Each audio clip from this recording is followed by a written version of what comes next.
Damn.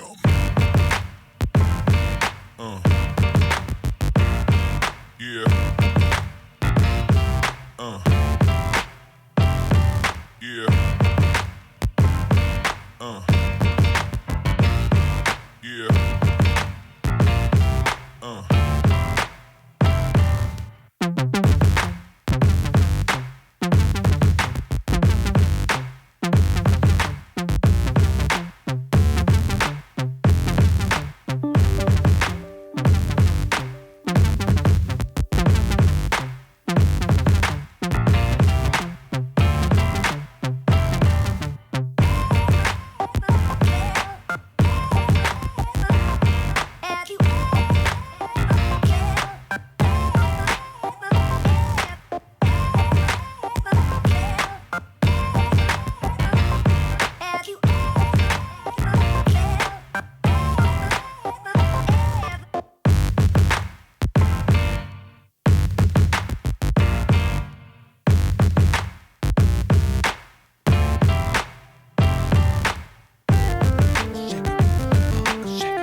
Have you ever felt? Are you listening?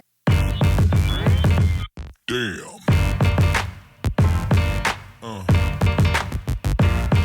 Yeah.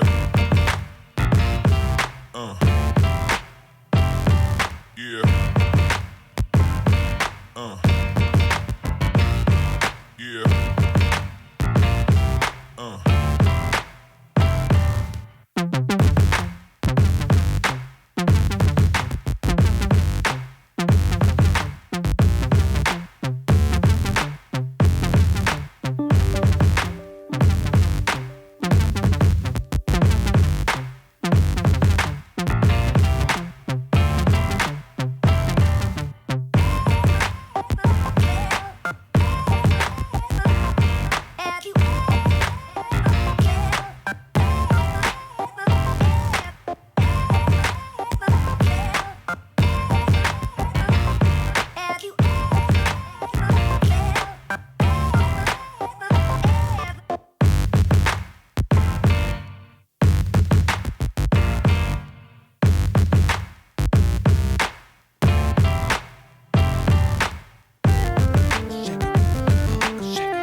Have you ever felt?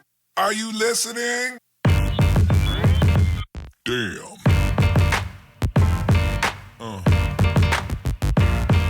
Yeah. Yeah. Yeah.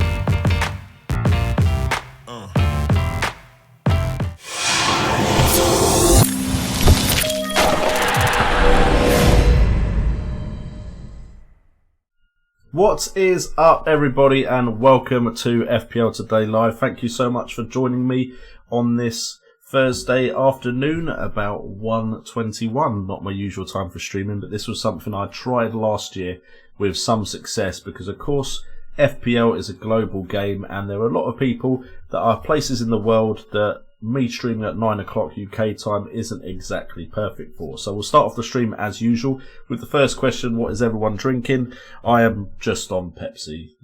It's 1:21. Let's not go crazy. Also, where are you viewing from in the world? I'd love to hear from you in the chat where you are watching from. It was really interesting last year when I did this, when I found out people were watching from all sorts of colourful and exotic places. A lot more exotic and colourful than England anyway. So, we got Game Week 5 coming up. Who is ready? Hopefully everyone in the chat is ready, and we have the likes of Jeff Holt, Manager of the Month for the Patreon FPL Today League for August. Well done to you. I need to get in contact with you to sort out your prize. We've also got Dylan Fowler, Ad Whitfield, Vass98. We've got Mustafa Mohammed. We've got Julian Bennett. We've got Omar Soliman. We've got Jim Me, Akib Zaman. So plenty of people in the chat already, 28 people watching, and let's get into it. So we have Mustafa Mohammed watching in from Egypt, Vaz98 from Greece.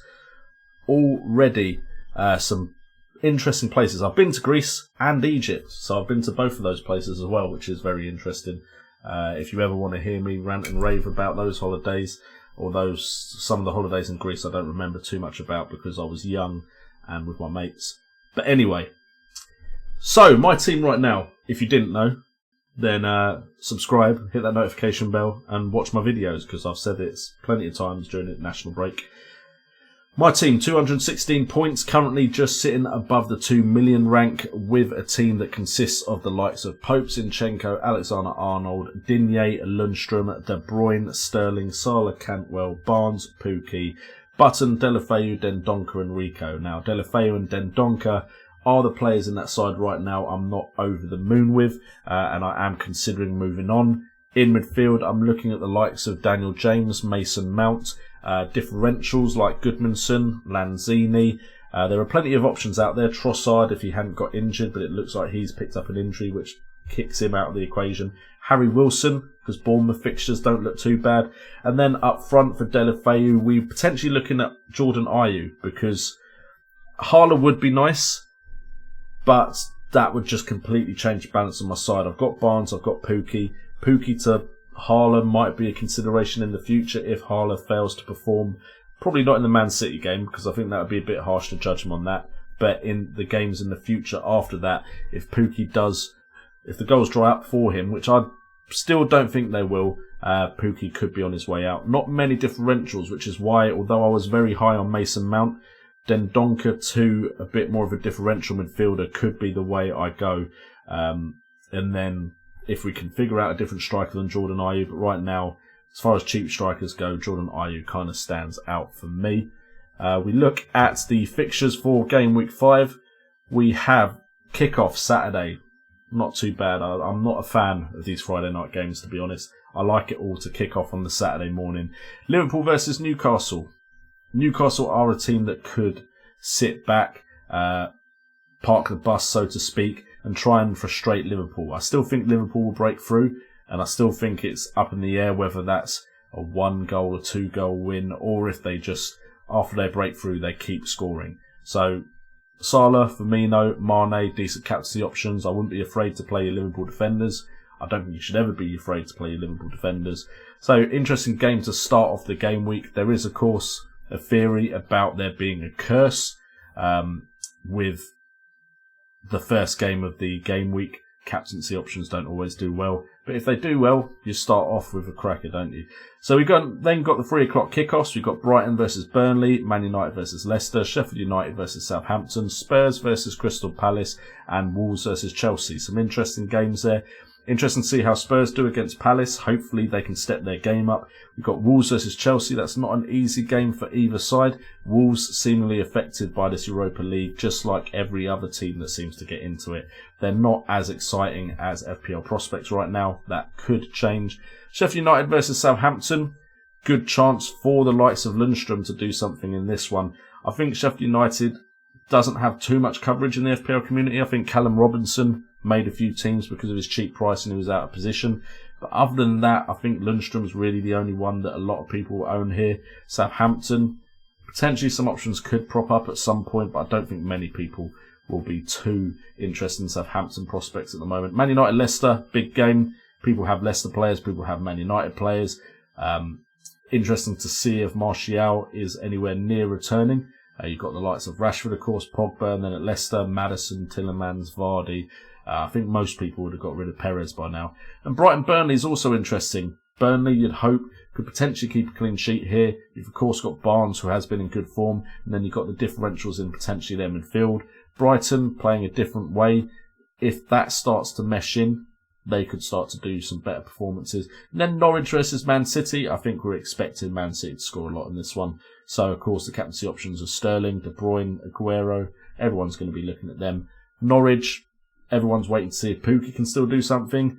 I've got Cantwell on my bench, so I'm personally hoping, unless he comes on, he doesn't do anything too drastic. But Pukki probably will be starting for me. And then Sunday, Bournemouth versus Everton. Interesting because Bournemouth, everyone had high hopes. Most people got rid. Wilson is still getting points pretty much every game week. Fraser did return in game week 4. Harry Wilson is potentially someone that could be brought into some sides. And then Everton, apart from maybe Digne, it's up in the air with Everton players. You've got the ones that we all knew about that played for them last season that haven't been doing as well as we'd like. And then Iwobi and Keane coming in. People are interested watching them. Might have already brought them in as a punt. And then Aston Villa, West Ham on the Monday night. If you've got the likes of Harler, Lanzini, Anderson, you'll be hopefully getting something from that game with Aston Villa's defence not looking the tightest. But Aston Villa also could be getting some attacking returns. There's potential for a lot of prospects there. I like the look of McGinn. I like the look of Grealish. I like the look of Douglas Luiz. I like the look of a winger they've got, but I've forgotten his name. Potentially Wesley looks decent. Gilbert, their left back. Mings looks like he could potentially get bonus points. And then, of course, Tom Heaton could get a lot of saves. So there's lots of options for me in that actual Aston Villa side. So if I can watch that game, I most likely will be trying to scout that side. That is my wrap-up, I would say, of the Game Week 5 fixtures. And we will get into the chat to see if there are any questions, because I didn't put this on my Discord, which is part of my Patreon, which is only $1 if you're interested in joining. I didn't put out anything about doing a stream, so there's no questions from the Discord, so we can get straight to the chat, which I'm left long enough now. 47 people now watching, probably loads of questions in there. Let's get to it.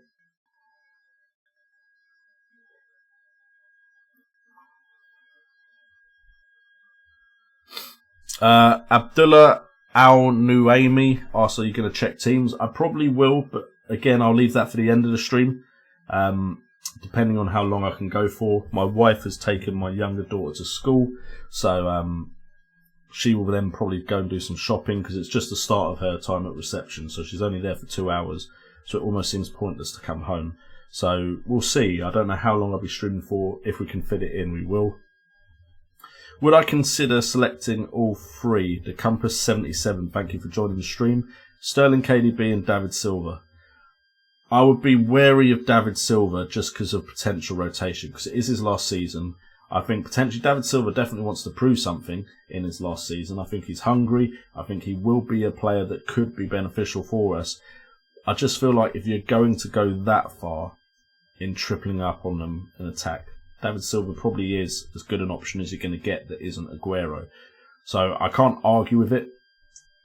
I probably wouldn't do it myself, but Man City, I think, are going to score goals galore this season, so I can't argue with bringing in David Silva. Abraham or Harler, I do have a video out on that already.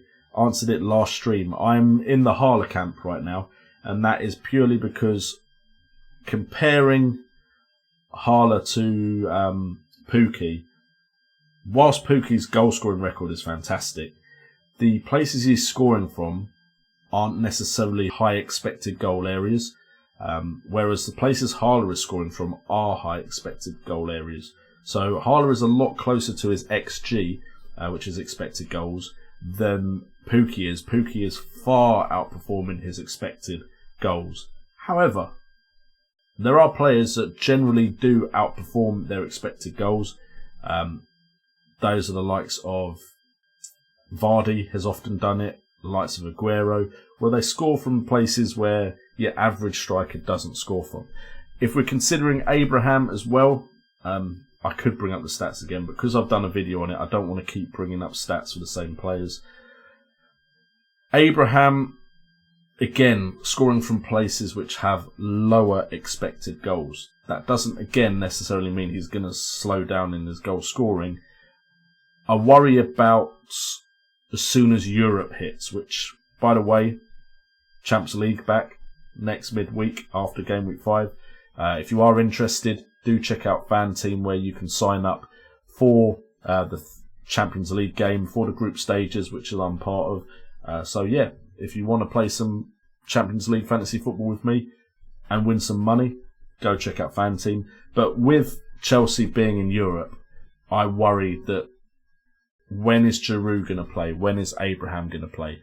If it's as simple as Giroud is going to play in Europe and then Abraham plays in the Premier League, well, that's great FPL-wise. So, and Chelsea, you'd maybe say, especially in the first halves of games, could create more chances more regularly against more opposition.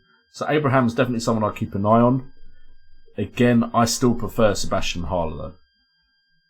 Just right now, off of the games I've seen, off of the goals that they've scored, and off of the stats I'm looking at, everything points me towards Sebastian Haller. The one thing that would point me away is my trust in West Ham as a team to keep that form.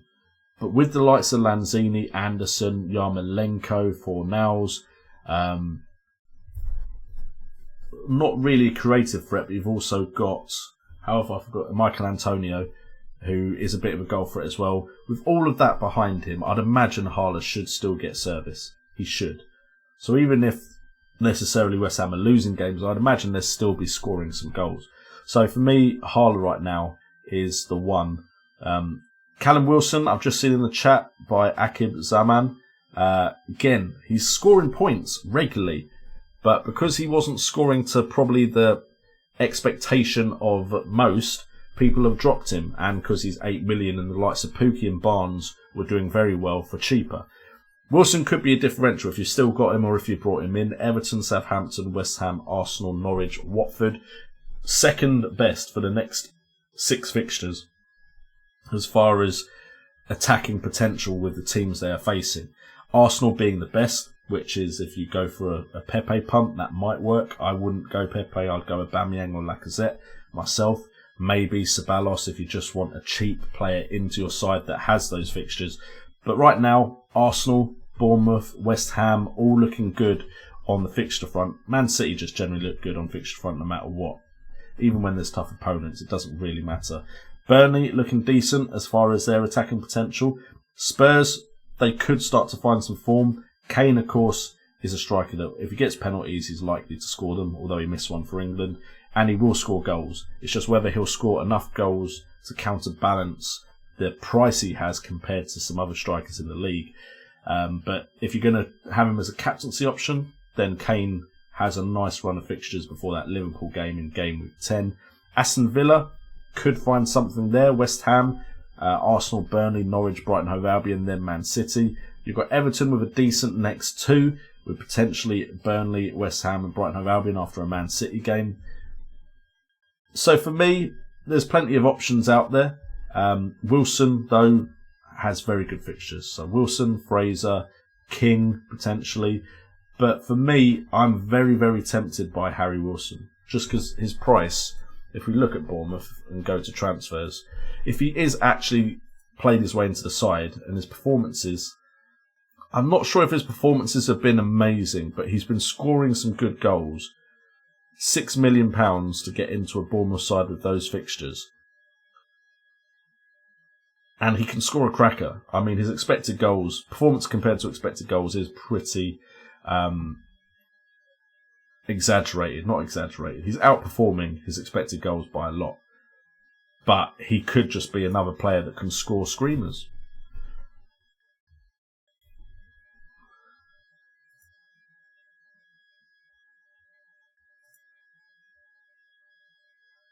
Cool. We got a +1 on Julian Bennett's comment. So, my question, Lundstrom or Peters for the start, or play both and bench Pookie? Okay, so, for me, I would fancy Burnley to get a clean sheet against Brighton. Sheffield United, Southampton, I'm not too sure about. But you're giving yourself 2 chances at a clean sheet over Pookie. I just still feel Pookie can score. That's my major issue. I think there's the potential he could still score. It's a tough one because by the way, there'll be a video out either today or later tomorrow where I just answer some questions from Twitter, and that's one of the questions that comes up, and it's do I play Pookie or Lundstrom? And I think I leant just towards Lundstrom because Man City are capable of a clean sheet against anyone. So, with that logic, if I was making the decision, and it could go horribly wrong, I'm warning you about this, it could go horribly wrong, I would go Lundstrom or Peters and bench Pookie. If I had to pick between those two, I fancy Lundstrom's chances of getting something more on the attacking front than I do Peters. And I probably fancy Peters' chance to get a clean sheet more than Lundstrom. But I'd probably lean towards Lundstrom to play.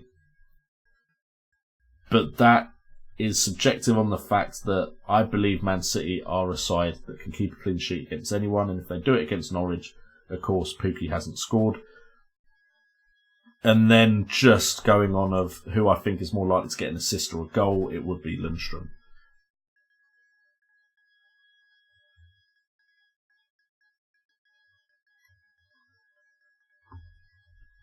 What's up, Moshi Asaraf? Probably butchered that so badly.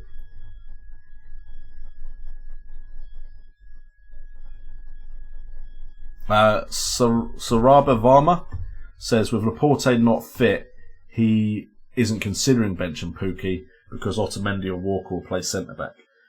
I completely get your logic there. Laporte is the defender in that side that I have the most faith in. Craig Manuel, good to see you, mate. Good to see you. If this was another side other than Man City, I'd say losing someone like Laporte, clean sheets are gone. Potentially. However, the way Man City plays lends itself to clean sheets as well. Because if you've got the other side camped in their own half and they're not getting many chances anyway, they're less likely to score. You've still got Edison in goal. And just the way they play, Man City could still keep a clean sheet. Not necessarily because of the Otamendi or Walker's performances, but more because of just the way they play, their shape, their formation, the way they can control a game. So I completely understand your point. I still think Man City could keep a clean sheet. Apologies to anyone that now comes in and asks Pookie or Lundstrom, because I know that's such a big question. There will be a video out on my channel where I do answer this again, but I'm not going to spend an hour talking about Pookie versus Lundstrom. So apologies if you've missed it. The stream replay will be up as soon as it renders and everything on YouTube. So the answer's out there. I'm not going to touch it again. So apologies for anyone that comes in after now asking.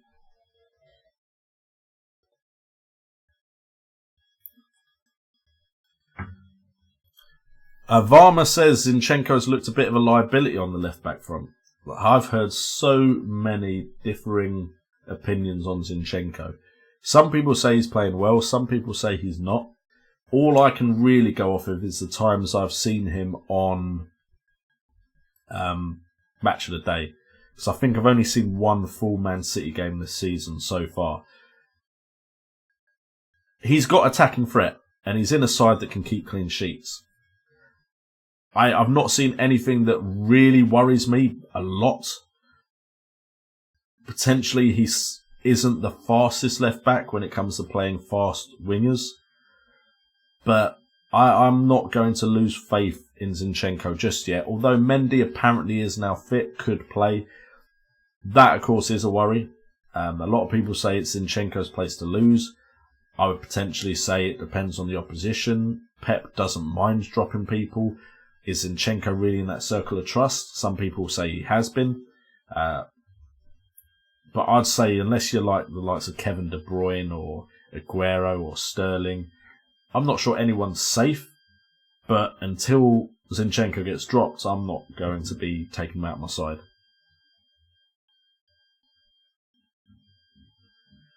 Craig Manuel asks, I still have Kane but no De Bruyne. Is it worth a hit up to -8 to get rid of Kane to get De Bruyne in? Okay, so, and Stephen Galvin, I've seen the question about Delafeu, I'll get to that. Basically, the way I see it is, Kane is Harry Kane. There's certain strikers in the league that are going to score a certain amount of goals no matter what. He will score. He's no longer more expensive than the likes of Aguero and Aubameyang. I personally have more faith in Aubameyang's goal-scoring potential at Arsenal than I do in Kane's at Spurs. Something doesn't feel right at Spurs. Kane seems to be an injury-prone player, and he's just not been as explosive as he has been. There was a time when his underlying stats were matching the likes of Ronaldo's and Messi's in their respective leagues, where I would have said Harry Kane was essential. But for me, this year, last year, he just hasn't, and I think the year before that, when I did have him and I kept him for a while thinking he'd return to that form, I don't think he's been in the form of like 3 or 4 years ago, when initially he had that season when he was very cheap and he was just ridiculously good. Then, of course, he got the price rise. He was still ridiculously good. Just something doesn't feel right at Spurs, and I don't have the confidence in Kane as a striker compared to Aguero or Aubameyang. Now, the way my team is set up, that's not even an option for me. But I just feel like if I was spending that much money on a striker, Aguero and Aubameyang would be the way I would lean towards over Harry Kane. With the likes of Salah and Sterling around in midfield, even potentially Mane as well, for me, Kane is a luxury that I can't afford and that I wouldn't go with over other options. And the fact is, at the moment, you've got strikers that are cheaper that are performing very well. You don't even have to go down to your Barneses, your Pukis, or your Harlers. You can go down to the Vardys and Firminos. Now, I still worry Firmino might revert back to that Firmino we know or knew last season, where, yes, he could still pop up with goals and assists, but it was mainly the Mane and Salah show. But now maybe teams know about Mane and Salah. Their influence wanes. That's where Firmino steps up, potential for that to happen. But I think you've got the likes of Vardy as well at 9 million. You've got the likes of the cheap strikers, Barnes, Pukki, Harler. Abraham, a Chelsea striker at 7 million. Like, did we think that's a possibility before they got that transfer ban? Or even Man United, Rashford. So I just feel like Kane is not necessary. But he can still score goals. If the fixtures are good for him, I'd potentially hold until they looked particularly bad, unless you saw more of that disappointing performances. I personally think Spurs have been disappointing so far this season. We did have a question. I've forgotten who asked it, but I said I would get to it about Delafeu. Why have I still got Delafeu? So if we just scroll up a bit, so you can see the whole side. Now, if you don't know, my Game Week 1 team got 77 points. It wasn't too bad a start. Then I haven't had much good fortune in the game weeks that followed. I had Jota, I had Delafeu, I had Ryan Fraser, I had Ayoze Perez. I doubled up on Liverpool defence, and I regret doing that because I don't like doubling up on a defence, because I just feel like as soon as that clean sheet's gone, that's it. Like, that's 2 chances at it gone. So I had decisions to make and transfers to make, more than I'd have anyway to actually make without taking a hit. So I basically went down the players, taking out the players first that I thought didn't necessarily have the fixtures, where they could potentially still do something. Now, Jota, Perez, Fraser, Digne came in for Robertson. All those transfers felt more urgent to me, so I made those transfers first. Deulofeu had good fixtures. Also had a few games where he had decent underlying stats. So I transferred out other people who are also dropping in price before Deulofeu. Now, if you're asking why I haven't done it before the international break, you know what? I like to make my transfers last minute, just in case something comes out in a press conference. The new manager, Flores, or the new manager that was the old manager, Flores, before we know, he comes in and says, I'm planning to play Deulofeu up front. And I want all of my chances to go through Deulofeu. Even then, I probably still wouldn't keep him. But I like to wait for the press conferences, so I know a little bit more about the decisions I'm making. Yes, that knocks my team value down because he was in at 6.5. He's now down to 6.2. That's a 0.3 million loss. If we go to my team, I think I'm still in the plus. Probably not as high as other people, but overall I'm on 100.5 million. So I've risen my team value by about 500,000. So yeah, Deulofeu, it's an issue that he keeps dropping in price and everything, but that is the reason the transfer hasn't been made yet.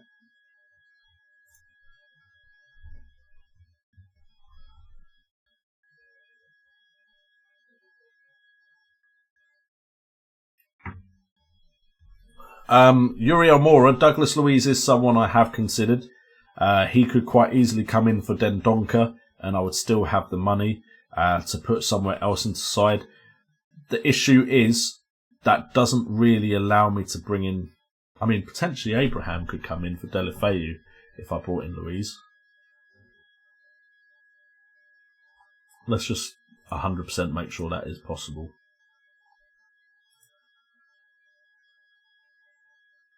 Because I want Dendoncker out the side as well, just in case you didn't know.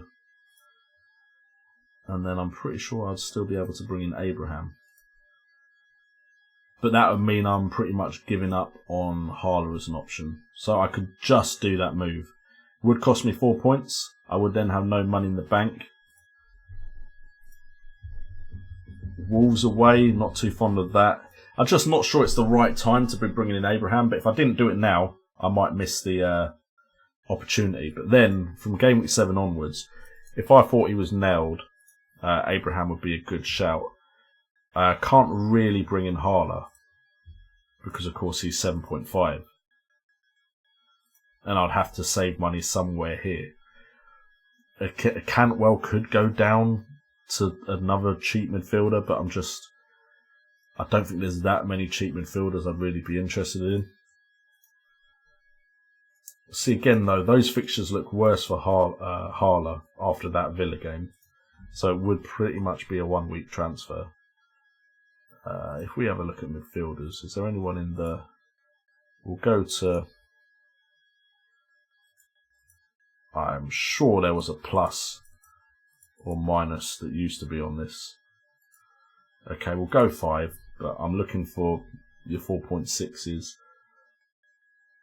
Guendouzi, he's looked better this season, attacking-wise, from an attacking standpoint. You've got Isaac Hayden. You've got... anyone I think has the potential to step up, get more points.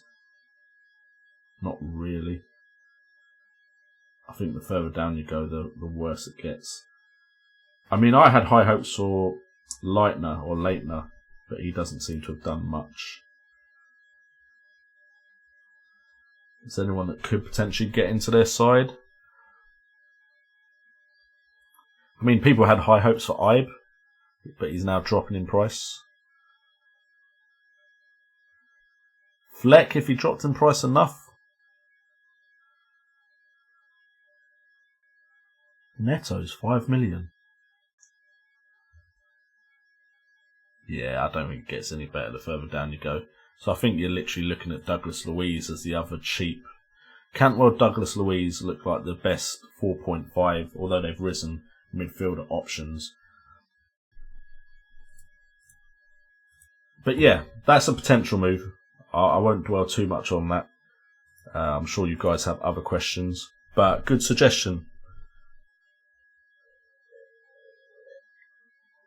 Rodney Tete asks about Mount and McGinn. Now, again, I have talked about Mount and McGinn on video, so I don't want to go into it too much. I do like them.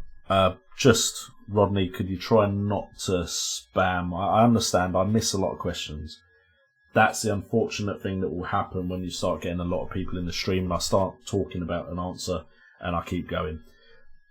For me, Mount is the better option than McGinn, but McGinn is cheaper.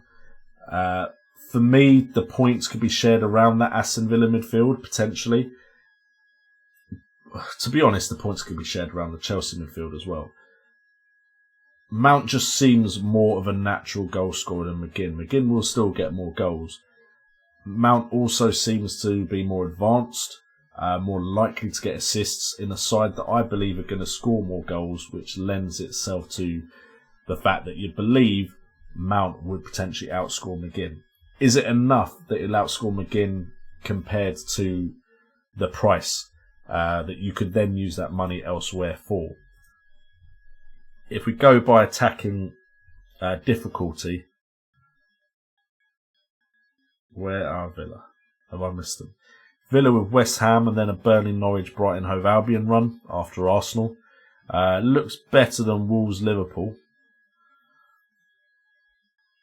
So potentially, it's just Chelsea look so attacking and look good in the first half that they look like they could score against anyone, to be fair to them.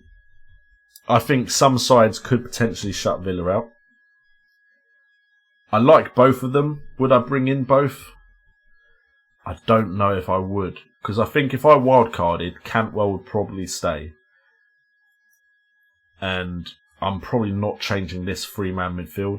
And if you're wondering why I haven't wildcarded, it's because once Delafeu's out, and then maybe Dendoncker is out, I don't have any part of my team right now that I feel like I need to change it now. For me, and I've just seen in the chat, Julian Bennett, the one I'm leaning towards, and that's not necessarily the transfer I'm going to make, because I might look for a differential. I'm leaning towards James over Mount and McGinn.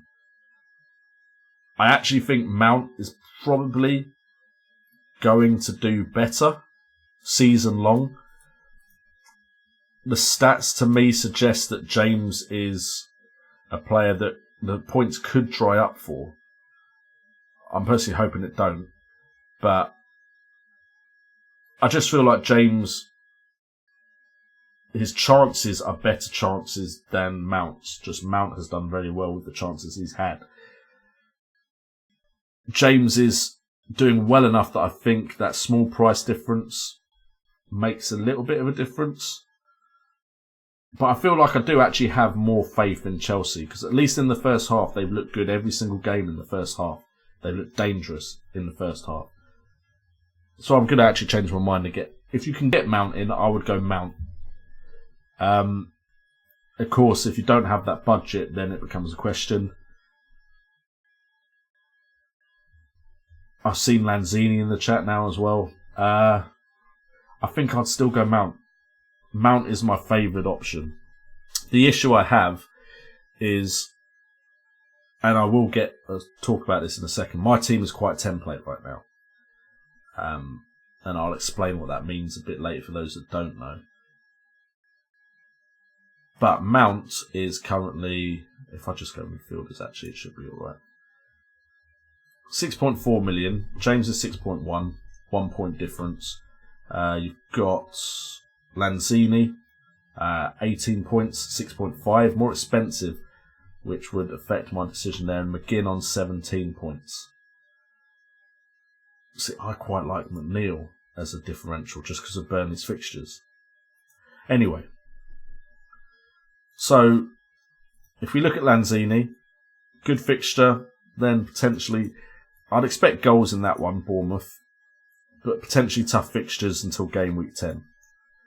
If we look at McGinn, apart from that Arsenal game, 3 decent fixtures, decent fixture in the next one, then it gets tough from game week 10. You've got James, decent fixtures, few tough ones in there, but then a very nice run from game week 10 onwards. And then you've got Mount, where you've got 2 tough fixtures, but then very nice from game week 7 onwards. So was it Lanzini that had... Who was it that had the next best, 2 game weeks? Has anyone considered Tillemans? No, I can see why no one's considered him. 2 very tough fixtures there. I would almost say you could wait a week or 2 and maybe look at teams like Bournemouth have 3 fixtures that potentially they could get goals in. Harry Wilson is 6 million. If McNeil wasn't injured, that's a lovely run of fixtures there. I am tempted by a potential Burnley midfielder. It's definitely a possibility. Although, to be honest, I really like the idea of Tammy Abraham coming in now, just because I can still afford it. Arsenal, Ceballos, 5.7. 2 decent fixtures, 1 bad, but then a very nice run of fixtures there. And then, of course, you have the Everton guys.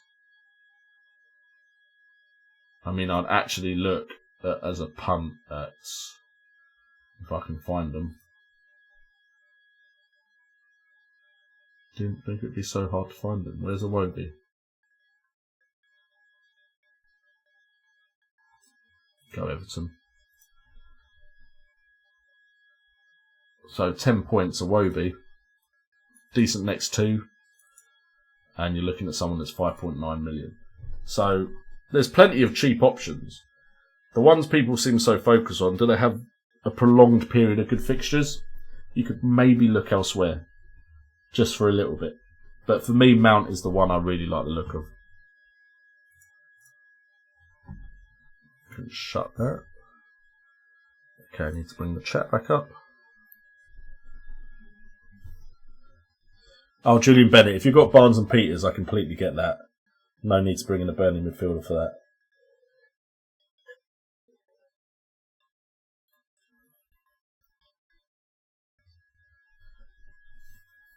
Stapleton, if you can get Harler in, I would suggest Harler's the one that's going to benefit the most from all the potential behind him, or the creativity behind him.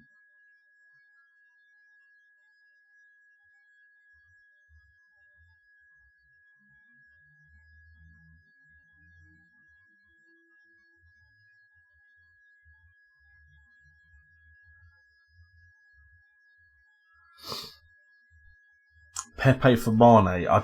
Mane's proven. Pepe is cheaper, of course. Until I see... I feel like I need to see a groundbreaking performance from Pepe, where I think, yes. And by the way, Uriel Moro, if that's for me, I don't have Ake. I have Rico, who doesn't play. How about Lacazette for the up-and-coming weeks? Lacazette could be a good shout. I prefer Aubameyang, but Lacazette is cheaper.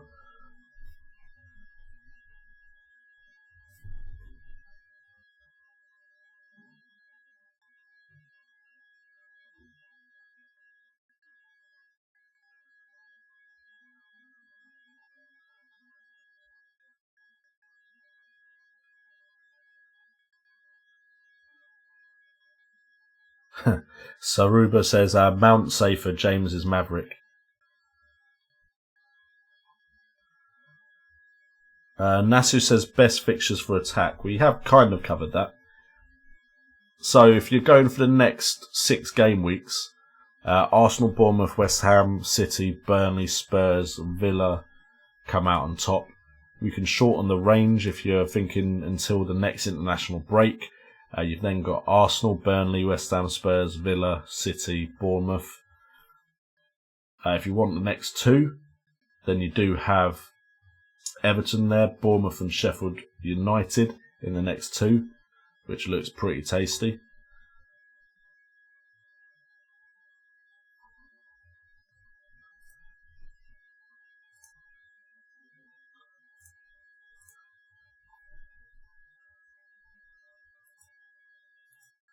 Thought on Maitland-Niles, I just don't trust Arsenal's defence enough for Maitland-Niles, Vinton.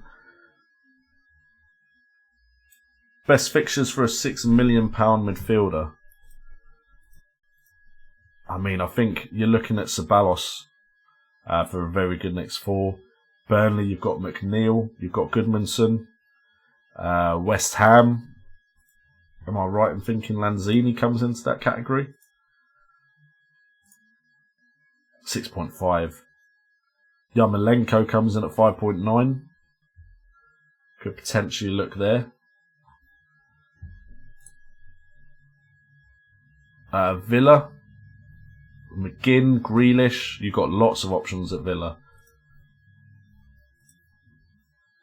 McGinn, Douglas Luiz, Grealish. Oh, that looks like my wife is home, so I will be right back. The truth is, that really shows what happened.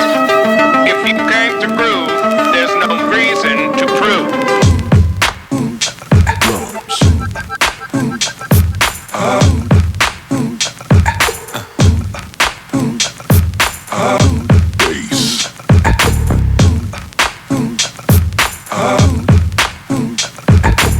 And now you've got yourself something funky.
Got yourself something funky.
Okay, we are back. Apologies for that, but we are back.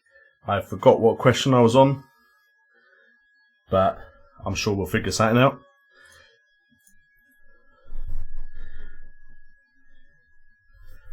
Or FPL Booner in the chat. Nice to see you, mate, in the chat. Thanks for the support recently.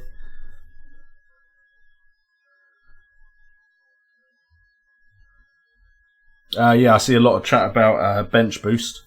I generally leave my bench boost till late in the season, but what I will say is I very often seen game weeks where I could have used bench boost early and I didn't, and then I'm disappointed by what bench boost does for me later on in the season. But I've also had times when bench boost has really worked later in the season. Anyone that is wondering about my future transfers, because I see some mention of Delafeu, who is awful, it's likely, and it is thanks to someone in the chat, because they suggested Douglas Luiz. But the thing is, I'm not overly keen on Douglas Luiz. He's not really popped up in anything of my research to suggest he's a must-have, but it allows me to make this move of Abraham. And then potentially those two can rotate. Those three would always play. And I suppose Lundstrom could be added to that rotation of those three. Rico and Button just will always be on the bench. And that could be until I do use my wild card. Don't know exactly when that will be, but that could be the move I make. If we just double check, we are not likely to see any price rises. Abraham, I'd have to do it tonight. I would have to do it tonight. Very interesting there. By the way, guys, everything you see on the screen is Fantasy Football Fix. So if you are interested in going over and checking them out, feel free. This is where I get all my information from. It's what you see on the screen right now. What I will say is there's a risk involved with this, because as you can see, James, who is also someone I considered, looks likely to rise in price. The risk is, this year, there seems to be something about the algorithm for price rises and falls which is different, that has made these sites like Fantasy Football Fix, there are other ones, I think, is it FPL Statistics, I think has one. But yeah, something seems off, whereas players that are expected to rise don't seem to be rising as quickly. Players are dropping that aren't necessarily expected to drop. Things have seemed to slow down this international break particularly, which is unusual because sometimes international break was the time when there was a lot of movement because people had time, people played their wild cards. So I'm not sure what it is. There's a chance that Abraham doesn't rise, but this is predicting that he does rise. And it's predicting it will happen tonight. Are we seeing any potential drops? So Martial is potentially going to drop. What did Martial start at? That'd be interesting to know, because if he drops far enough, I do like the idea of Martial in the side.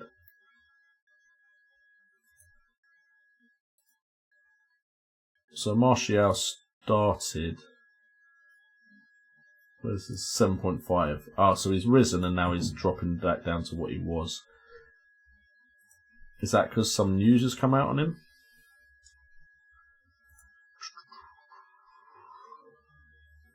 It says hopefully be ready for Leicester. So, well, Drinkwater dropping. Does anyone care? Kante dropping. Adam Smith, he's been playing, hasn't he? Has he picked up some sort of real injury concern? Okay, potential return really is unknown, so. Pedro, apparently tonight as well. But it doesn't look like Delafeu was dropping.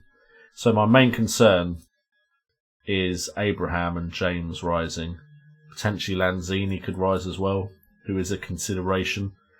Anyone else a consideration there? I do like the idea of this guy, Sionku. Leicester seem like a team that could still pick up clean sheets, and you're getting a 4.5 million defender in the Leicester side that do look good. Mings I also like the idea of. He looks like he could be a bonus point magnet. Harry Wilson isn't too far off of a rise at that 6 million mark. I suppose it really depends. Am I that eager to bring in Abraham? If I am, then the move has to be made tonight. Anyway, enough about my dilemmas. Any more questions for me in the chat?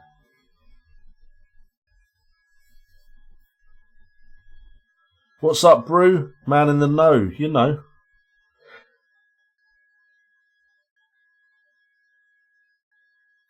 Mahmood Kareem. All the sites, I think, are having issues with predicting price rises this year.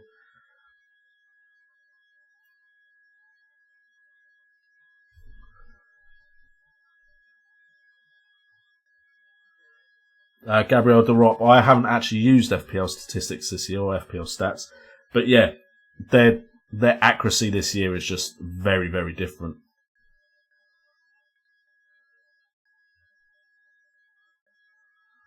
That's the thing, FPL Boona. I'm not convinced by Douglas Luiz.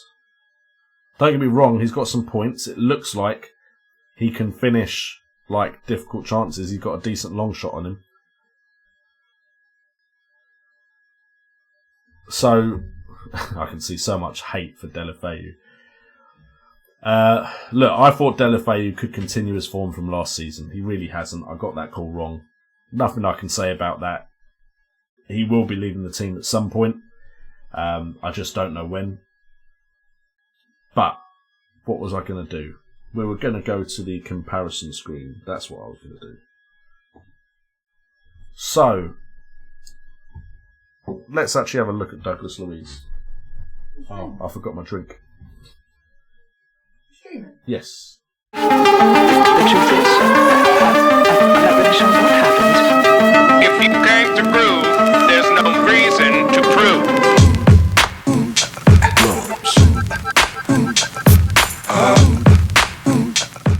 Alright, back again. Apologies. So yes, Douglas Luiz. Let's actually get back on task.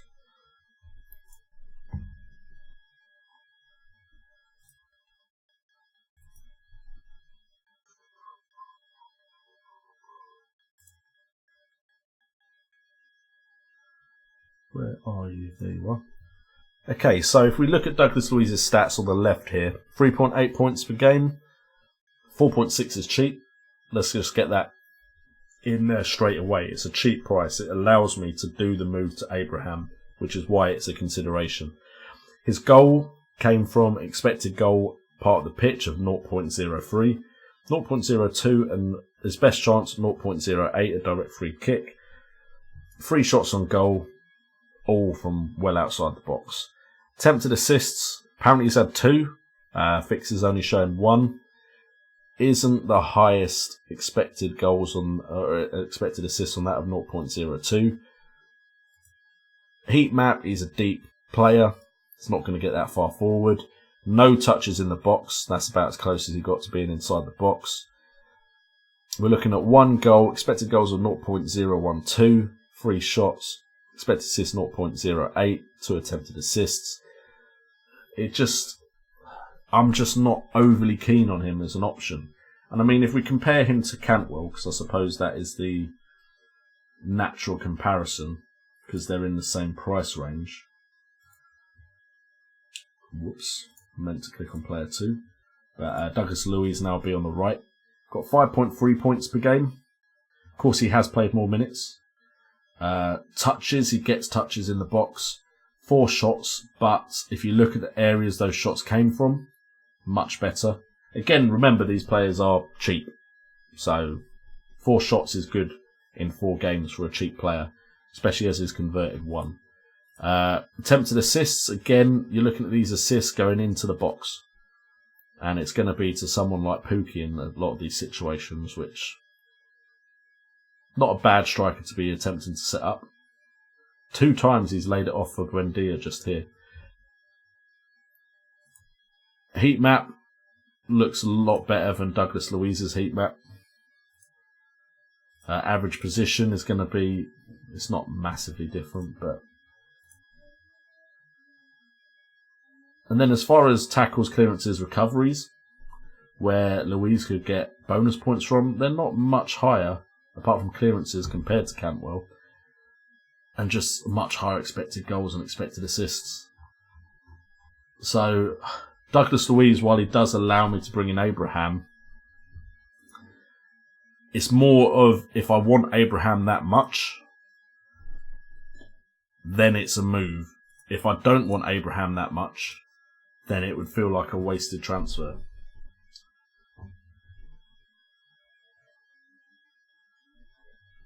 Oh, I can do the move to Abraham. The reason we're debating is I'd have to do it today.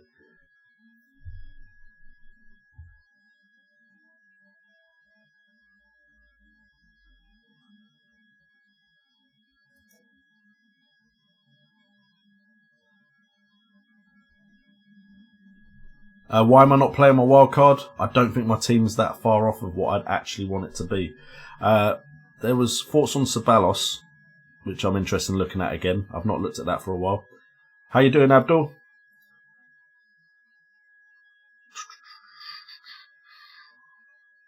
I would say moving King to Hala or Barnes is worth it, but I wouldn't take a -4 if you thought your team could do all right this week, Mohammed.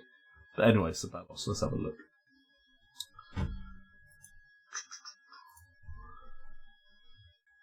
So if we just put in where Douglas Luiz is.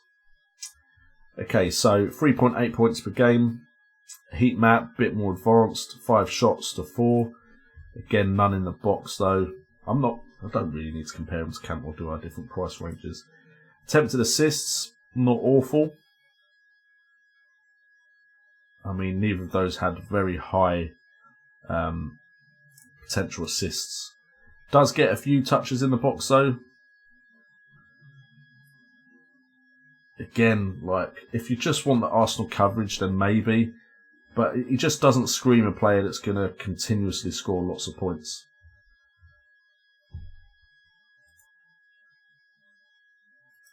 Have we got any other comparisons people want before I go off of this screen? I don't want to keep flicking through. Yep, I know, Stefan, I can get Tammy Abraham. I know I can. I just don't know if I want him enough to put Douglas Luiz on my side. Yeah, Gravy Davey. Gravy Dave. Look, I've been patient with Delafeu. I'm not sure I can be any more patient. So yes, it could be that he improves with a new manager. I'm just not sure I can really give him much longer.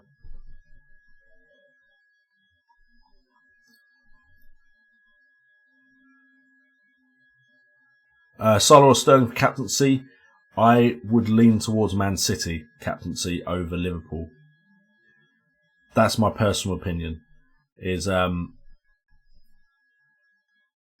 to Lanzini and Mings to Zinchenko. Cool.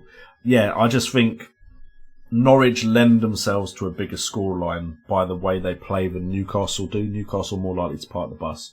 So I'd go towards City. Anyway, we've got Mings and Zinchenko.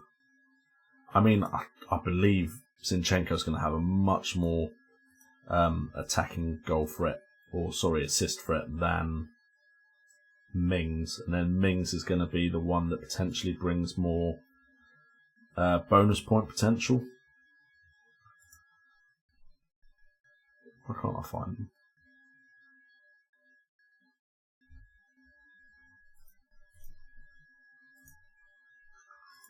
Villa, Mings, and then player 2,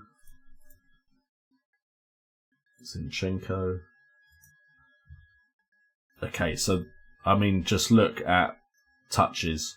More touches, much more advanced. That is a lot to do with the fact that it's Man City and Villa. As far as shots go, yes, none of these have gone in. They're not the best areas for shots to come in from, but it's 4 more than Mings. Attempted assists. I mean, that's a decent attempted assist. That is just a long ball, although I think that one did actually result in a goal because he was through on goal. But just here, this is the kind of goal that Man City like to score, where it's drilled into the box.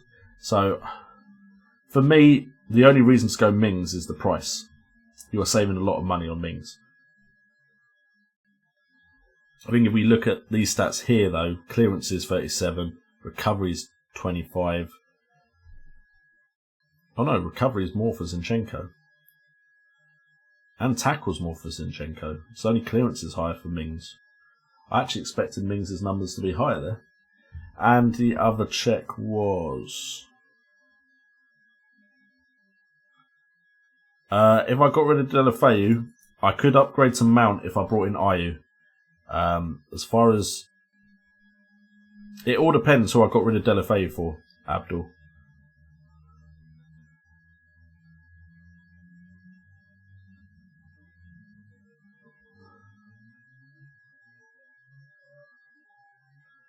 Jeff, I would suggest if you don't have 2 transfers, hold the transfer for 1 game week. Then you've got a bit more information, then you can make your moves. 2 million in the bank, 2 transfers. There's lots you could do. If you've already got the 2 transfers, then maybe I would bring in Trent for VVD. But I wouldn't be any rush to make that move. Would I keep Zinchenko or go to Otamendi? I would keep Zinchenko for now and wait and see what the situation is. You could try and get ahead of the curve, Dylan, by going Otamendi straight away, but I would probably wait. Anyway, Mount to Lanzini, or Mount compared to Lanzini. Let's make sure I do that check before I forget.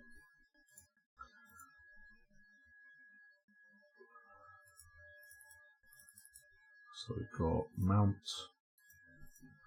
and Lanzini. So 14 shots to 7 in Mount's favour. Actual shots though, the areas, kind of... actually, because what goes into the expected goal stat is also who's between the player and the goal, all that kind of stuff. Are they through on goal? Is there lots of players between them and the goal? So actually, expected goals looks like it'd be higher for Mason Mount, despite the fact that Lanzini is getting more of his chances in the box, percentage-wise. As far as attempted assists, very good areas for Lanzini's assists. A lot of these seem like corners, though. Other than that, they seem like breakaways, potentially. Whereas Mount, again, got some corners there, but some balls he's played into the box. It'd be interesting. Expected assists is actually much higher for Lanzini, though. So I'd suggest that those are breakaways, these ones around this area. A heat map, quite similar, to be fair. So it all comes down to goals, really, because goals for a midfielder are more valuable than assists. It looks like Mount is going to score more goals than Lanzini, so Mount probably is the better option.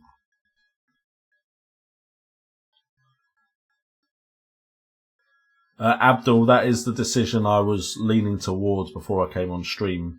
Dendonka to Mount and Deulofeu to Ayew. I'm going to be honest. Again, it feels like a player that I don't have much faith in, just to bring in a player I do have faith in. So if we look at Ayew on the right here, 5 shots. Now those are 2 good areas for shots. 2 attempted assists as well. Touches, he gets the touches in the box. He's expected to have scored 1 and he scored 2. Doesn't have much on the assist front. It's my confidence in Palace as a side, which is what really is probably stopping me from just jumping on that move straight away. Mate, if Pepe keeps going down, that would be interesting. Alright guys, just no one bringing Pepe, so he comes down to a price where I'm interested in him. Okay, so Pepe versus Son. Oh, no. I've still got Mount there. So we need to bring Pepe here. My bad. There we go. So someone wanted Pepe versus Son. We've got 12 shots for Pepe to 8 for Son. Pepe getting shots in relatively good areas, but there looks low expected goals on them all. Whereas Son's chances, again, low expected on them. Wow, 0.35. I mean, he's played less minutes, but that's still really low for Heung-min Son. I mean, Pepe's destroying him on expected.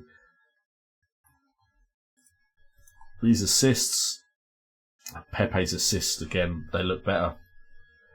I mean, this kind of matches how I feel about Spurs right now. They don't feel like a side that everything is okay at. That's a major concern for me. Like,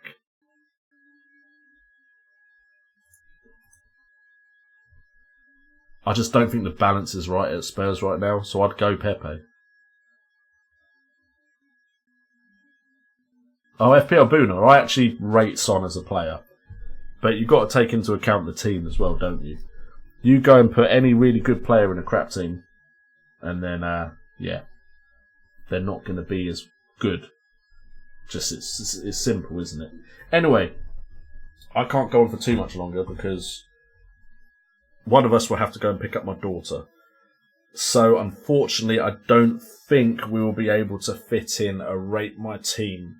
But what I might try and do is, for those of you that are here right now, all 55 of you, go at me on Twitter with your teams. And if I get a chance, I will stream tonight. Or maybe tomorrow night, just rating some teams at the beginning of the stream, if I can. No promises. Maybe what I'll do instead is respond to the tweets. So, feel free to do that if you want. I don't think I'll be able to fit in a Rate My Team today. Apologies for that. But, yeah, kid has to be picked up from school at 3 o'clock. So one of us is going to have to leave the house soon. So, guys, thank you so much for tuning in to this stream. It's been a pleasure chatting with you guys. Hopefully I am going to be doing this more often, at least once a week. So much appreciated for you guys joining. Do check out all the links in the description. Check out the sponsors of the stream, both Fantasy Football Fix and Fan Team, where we have a Champions League game where if you go and join Fan Team right now with my affiliate link and play the weekly monster game for Game Week 5, you'll be entered into a draw to get a free entry to their group stage game. 2 free tickets are available for that. But more importantly, subscribe to the channel, like the video, hit that notification bell, get involved in the streams, check out my Patreon if you are interested in joining a Discord. I am looking at opening the Discord up to everyone and then having a Patreon area, so stay tuned for that. Enough of me rambling. I've been J&O, this has been FPL Today. Remember, it's all about the game.